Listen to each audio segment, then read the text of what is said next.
SN Banerjee রোডে আশা কর্মীদের অবস্থান। ধর্মতলা যাওয়ার পথে আশা কর্মীদের আটকায় পুলিশ। শিয়ালদা থেকে ধর্মতলা আশা কর্মীদের মিছিল হয় এবং সেই বিক্ষোভে অসুস্থ হন বর্ধমানের এক আশা কর্মী। এসএন ব্যানার্জি রোড, সেখানে ব্যারিকেড নিয়ে পুলিশ এবং আশা কর্মীদের মধ্যে ধস্তাধস্তির পরিস্থিতির সৃষ্টি হয়। আমরা জানি আজ একাধিক দাবিতে স্বাস্থ্য ভবন অভিযান ছিল আশা কর্মীদের এবং এসএন ব্যানার্জি রোডের ছবিটা এই মুহূর্তে আপনারা দেখছেন, যেখানে এসএন ব্যানার্জি রোডে আশা কর্মীরা তারা অবস্থান বিক্ষোভ দেখান। ধর্মতলা যাওয়ার পথেই আশা কর্মীদের আটকিয়েছিল পুলিশ। শিয়ালদা থেকে ধর্মতলায় আশা কর্মীদের মিছিল হয় এবং সেই মিছিলে সেই বিক্ষোভে অসুস্থ হন বর্ধমানের এক আশা কর্মী এবং তারপর ওখানেই বসে পড়েন অবস্থান বিক্ষোভে এসএন ব্যানার্জি রোডে আশা কর্মীরা। আশা কর্মীদের মিছিলে কার্যত অবরুদ্ধ এসএন ব্যানার্জি রোড। আপনারা যদি নিজেরা আইন হাতে তুলে নেন তাহলে আমরা কিন্তু কথা বলবো না। বসুন, আপনারা বসুন, কথা বলবো। বসুন, কথা বলবো। বসুন, দয়া করে বসুন, কথা বলবো। আপনাদের শিডিউল নেই এখানে, আপনাদের শিডিউল ছিল না। আপনাদের যে শিডিউল ছিল সেই শিডিউলের বাইরে যখন শিডিউল হয়েছে সেই বিষয়ে কথা বলবো না। এটা হবে না, বসতে হবে, বসতে হবে। এদিকে স্বাস্থ্য আশা কর্মীদের স্বাস্থ্য ভবন অভিযানে যেখানে ন্যূনতম 15,000 টাকা বেতন সহ একাধিক দাবি হয় এবং শিয়ালদা হাওড়া থেকে মিছিল ধর্মতলায় যায় এবং সেখানে ধর্মতলায় যাওয়ার পথেই বাধা। ব্যারিকেড ভাঙতে গেলে সেখানে পুলিশের সঙ্গে ধস্তাধস্তির পরিস্থিতির সৃষ্টি হয় এবং সেখানেই অসুস্থ হয়ে পড়েন, বিক্ষোভে অসুস্থ হয়ে পড়েন বর্ধমানের এক আশা কর্মী। প্রীতি প্রতিনিধি আমাদের সঙ্গে রয়েছেন। প্রীতি, এই বিক্ষোভে একজন বর্ধমানের এক আশা কর্মী তিনি অসুস্থ হয়ে পড়েন, তিনি কেমন আছেন? তাকে যে স্থানীয় হাসপাতাল, সেই হাসপাতালে ভর্তি করা হয়েছে। আপাতত যেমনটা জানা যাচ্ছিল যে সকাল থেকে যেহেতু বিক্ষোভ কর্মসূচির সঙ্গে অংশগ্রহণ করেছিলেন তাই জন্য ডিহাইড্রেশন হয়ে গেছিল তার, এবং তারপরে আপাতত তার যে অবস্থা তার স্থিতিশীল। অন্যদিকে যে বিক্ষোভ, সেই বিক্ষোভ এখনো অব্যাহত রয়েছে, অর্থাৎ এসএন ব্যানার্জি এভিনিউ একেবারে কলকাতা পুরসভার। প্রীতি, তাহলে কি অবস্থান উঠলো? এখনো পর্যন্ত 5 জনের প্রতিনিধি দলকে স্বাস্থ্য ভবনে ডেকে পাঠানো হয়েছে এবং সেখানে বৈঠকের পরই কিন্তু এই যে আশা কর্মীরা এসএন ব্যানার্জি রোডে বসে রয়েছেন তারা এখান থেকে উঠবেন এবং সমস্যার সমাধান যতক্ষণ না পর্যন্ত হচ্ছে এবং বৈঠক যতক্ষণ না পর্যন্ত শেষ হচ্ছে, পরবর্তী কর্মসূচি বা পরবর্তী পদক্ষেপ কি হবে সেই নিয়ে এখনো পর্যন্ত তারা কিন্তু কিছু জানাচ্ছেন না। বেশ, ন্যূনতম 15,000 টাকা বেতনের দাবি, সরকারি ছুটি সহ একাধিক দাবিতে বিক্ষোভ দেখান আজ আশা কর্মীরা। একাধিক দাবিতে আন্দোলনে আশা কর্মীরা। আশা কর্মীদের স্বাস্থ্য ভবন অভিযান।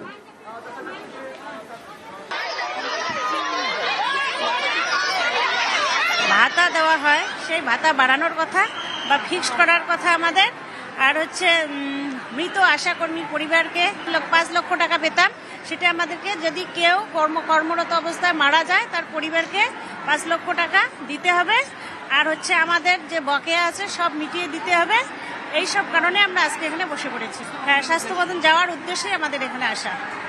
যেতে দিচ্ছে না, আমরা যাওয়ার জন্যই আসছি। আমাদের নেত্রীরা কি বলে সেটা শুনে আমরা যাই।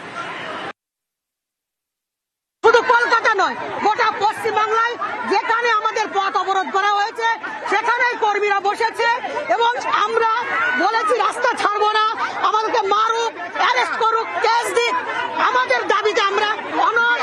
ভাতা বাড়াতে হবে। আন্দোলনের ভবিষ্যৎ, আন্দোলন চলবে।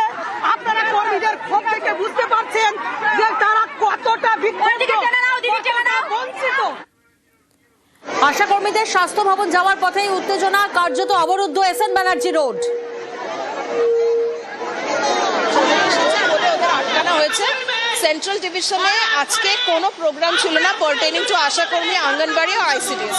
এখন এখানে 2,500 মহিলা চলে এসছেন, এনাদেরকে তো আমি দড়িনা বা ধর্মতলায় বসতে দিতে পারি না, না হলে ট্রাফিক ফুললি অবস্ট্রাক্টেড হয়ে যাবে। ওনারা বসেছেন, ওনারা কাউকে ডেপুটেশন দেবেন বলে এখনো আমাদের বলেননি। যদি বলেন we will try to facilitate. এছাড়া ট্রাফিক বন্ধ আছে, সেটা তো আপনারা দেখতে পাচ্ছেন, ওনারাই বন্ধ করে রেখেছেন, আমাদের কাছে কোনো কর্মসূচি ছিল না। আশা কর্মীদের স্বাস্থ্য ভবন অভিযানে উত্তেজনা, যেখানে স্বাস্থ্য ভবনের সামনে পুলিশের তরফ থেকে ব্যারিকেড দেওয়া হয়েছিল। পুলিশের সেই ব্যারিকেডের উপর উঠে বিক্ষোভে আশা কর্মীরা এবং সেই ব্যারিকেড টপকে ভিতরে যাওয়ার চেষ্টা করেন তারা। আর তখনই ধস্তাধস্তি হয়। ধস্তাধস্তিতে অসুস্থ অনেক আশাকর্মী। বিক্ষোভে বাধা পেয়ে ধর্মতলায় অবস্থানে একাংশ। ন্যূনতম 15,000 টাকা বেতনের দাবি, সরকারি ছুটি সহ একাধিক দাবিতে বিক্ষোভে আশাকর্মীরা।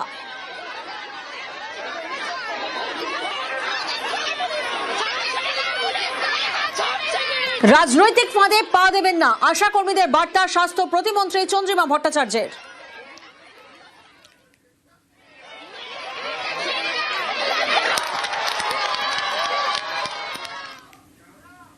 আমরা আপনাদের সঙ্গে আছি, কিন্তু যদি রাজনৈতিকভাবে কেউ আপনাদের ব্যবহার করতে চায় সেই ফাঁদে পা দেবেন না।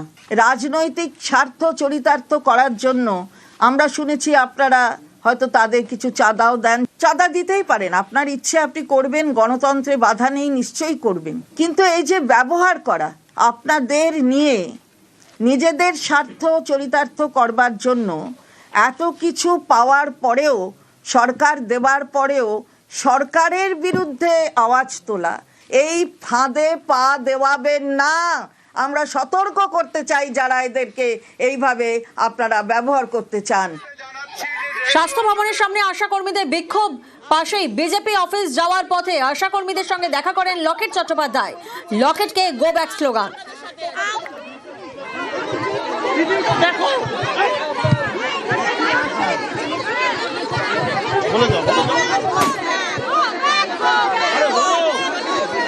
আপনারা চালিয়ে যান, আপনাদের সাথে পশ্চিমবাংলার যদি লকেট চট্টোপাধ্যায় আমাদের সঙ্গে থাকতেন, তাহলে আজকে কেন্দ্রীয় সরকার আমাদের কথা ভাবতেন।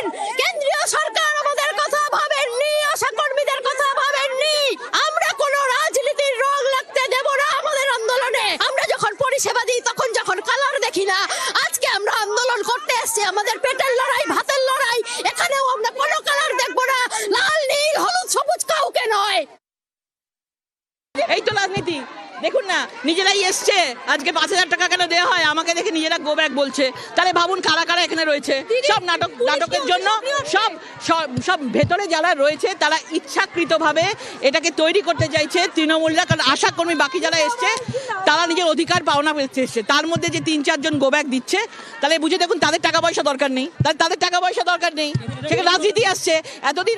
এতক্ষণ ধরে বলছে এটা বিজেপির চক্রান্ত। এবার দেখুন কে গো ব্যাক বলছে। আমার তো এখানে অফিস আছে, আমি এসছি।